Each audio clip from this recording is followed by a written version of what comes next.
Sir sir hello బాగున్నా sir. Sir మీరు మొన్న ఆ డాక్యుమెంటరీ తీసిన డైరెక్టర్ కావాలన్నారు కదా, ఈడే నా friend Raja. Hello sir. Sir ఈడు నేను చిన్నప్పటి నుంచి జిగ్రి దోస్తులు సార్. సార్ ఈడు పెన్ను పట్టుకుని స్టోరీ రాస్తే ఉంటుంది సార్, చెప్పరా? రై ఆగరా సార్, నన్ను ఎందుకు రమ్మన్నారో తెలుసుకోవచ్చా?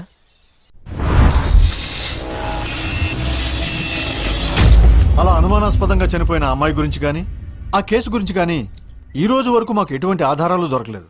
ఒక ముస్లిం అమ్మాయి హిందూ అమ్మాయిలా తయారై మరీ చనిపోయింది అంటే దాని వెనక ఏదో బలమైన కారణం ఉండే ఉంటుంది.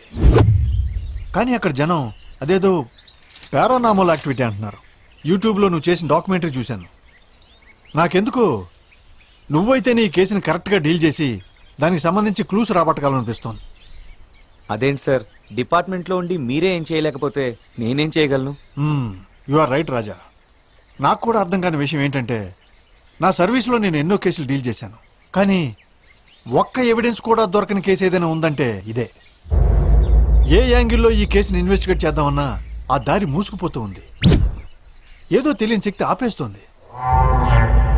అందుకే ఆ హాస్టల్ మీద ఒక డాక్యుమెంటరీ చేయమంటున్నా. నీకు కావాల్సినవన్నీ నేను చూసుకుంటాను. ఒక రకంగా చెప్పాలంటే ఇది ఓ అండర్ కవర్ ఆపరేషన్ లాంటిది. సార్, ఇన్ కేస్ నేను సక్సెస్ కాకపోతే? డోంట్ వరీ రాజా, నువ్వు సక్సెస్ అయితే నాకు ఎవిడెన్స్ దొరుకుతుంది. సక్సెస్ కాలేదంటే గిరి న్యూస్ ఛానల్ 1 hour స్లాట్కి ఫీడ్ దొరుకుతుంది. సార్, నాకు డౌట్. మీ కస్టడీలో ఎన్నో కేసులుండగా మీరు ఈ కేసు పైన ఎందుకు స్పెషల్ ఫోకస్ పెడుతున్నారు?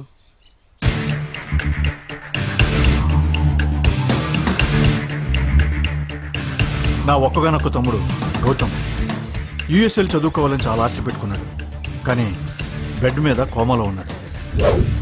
రుబీనా కేసుని ఇన్వెస్టిగేట్ చేస్తుండగా ఆమె మొబైల్లో ఉన్న బ్లాక్డ్ నెంబర్స్లో గౌతమ్ నెంబర్ కూడా ఉంది.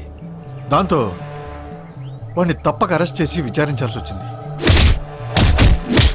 మా ఇన్వెస్టిగేషన్లో తేలింది ఏంటంటే గౌతమ్ చదివే కాలేజీలోనే రుబీనా కూడా చదివేదని. వాడు కాలేజీలో చదువుతున్నప్పుడు పోలీస్ ఆఫీసర్ తమ్ముడన్న గర్వంతో అల్లరి చిల్లరగా తిరిగేవాడు. అమ్మాయిని ఏడిపించేవాడు. అలాగే రూబినాను కూడా ఏడిపించేసరికి ఆ అమ్మాయి గౌతమ్ నంబర్ని బ్లాక్ చేసింది. అదే వాడి జీవితాన్ని మార్చేసింది. నిజానికి వాడు రూబినాని ప్రేమించాడు. రూబినా నాకు ఇష్టం లేదని మర్చిపోవాలని చెప్పింది. దాంతో అప్సెట్ అయ్యి ఇండియా వదిలి వెళ్ళిపోవాలని డిసైడ్ అయ్యాడు.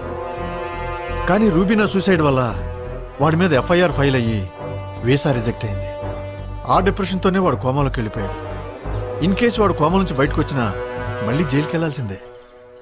ఇప్పుడు వాడు బయటపడాలంటే ఈ కేసులో ఉన్న మిస్టరీ సాల్వ్ అవ్వాలి. అందుకే నిన్ను అప్రోచ్ అయ్యాను. అంటే డోంట్ హెసిటేట్, ఫ్రాంక్గా చెప్పు. నాకు ఫోర్స్ చేయాలని లేదు. సారీ సార్, నేను ఈ ప్రాజెక్ట్ డీల్ చేయలేను. యాక్చువల్లీ నాకు పారానార్మల్ యాక్టివిటీస్ మీద పెద్ద నమ్మకం లేదు. అలా అని ఇంకొక యాంగిల్లో ట్రై చేద్దామంటే మీరే చెప్పారు కదా సార్, ఇది సెన్సిటివ్ మ్యాటర్ అని. సో నాకు రిస్క్ తీసుకోవాలని లేదు. పైగా మా ఇంట్లో నాకు మ్యారేజ్ అని కెరీర్ అని బాగా ప్రెషర్ పెడుతున్నారు సార్. సో ఈ సిచ్యువేషన్లో ఇట్స్ ఓకే. నాకు నీ సిచ్యువేషన్ అర్థమైంది. No problem, I will find someone else. Sorry sir, మీ ప్రాబ్లం అర్థమైంది కానీ it's okay man, take it easy. Thank you sir.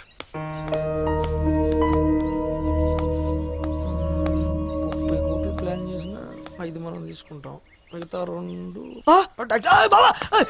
బావా డీల్ ఓకేనా? బడ్జెట్ భారీగా ప్లాన్ చేసావా? హీరో ఎవరో నువ్వు చెప్పు, హీరోని మాత్రం నేను సెలెక్ట్ చేస్తాను. స్క్రీన్ మీద నీ పేరు రావాలరా. ప్రత్యేక కృతజ్ఞతలు నాకే చెందాలి, ఎందుకంటే డీల్ నేనేగా సెట్ చేశాను. అదేంట్రా అదేదో ఏళ్ళలాగా నన్ను నాలుగు పడుతున్నట్టు నేను మాట్లాడుతుంటే స్విచ్ ఆఫ్ అయిపోయి చైనాపూర్లో కాపుగా ఉంటావేంట్రా, చెప్పరా? డీల్ లేదేం లేదు. డీల్ లేదా? అలా చేయండి బావా. సినిమా చేస్తాడు అనుకున్నాను, ఈ దెయ్యాల మీద డాక్యుమెంటరీ ఏంట్రా?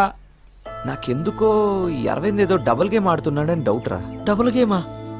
అవునరా, లేకపోతే ఒక క్రైమ్ బ్రాంచ్ పోలీసోడికి దొరకని ఎవిడెన్స్లు మనకు దొరుకుతాయా? ఎవిడెన్స్ లేవి దొరకలేదు కాబట్టి మన ద్వారా అది పారానార్మల్ యాక్టివిటీ అని ప్రూవ్ చేసి సాక్ష్యాల్ని తారుమారు చేసి తన తమ్ముణ్ణి సేవ్ చేసుకోవచ్చని వీడి ప్లాన్. ఏం ప్లానో ఏంటోరా, ఈ మధ్య దెయ్యాన్ని హీరోగా పెట్టి తీస్తున్నారు. ఇలా కొత్త కొత్త కుర్రలు ఉత్సాహంగా ఉన్నారని లైఫ్ ఇద్దామని ఎవరికీ లేదురా. అయినా నిన్నన్నాలరా, ఫస్ట్ నుంచి చెప్తున్నా, ఈ పోలీసులు పొలిటీషియన్స్ తోనూ మనకు వద్దురా అని. అది కాదురా, ఆ దగ్గర అయితే బ్లాక్ మనీ ఉంటది కదా, సినిమా తీస్తారనుకున్నా. ఆ పాత నోట్లతో, ఈ పనికి మాల పాత నోట్లతో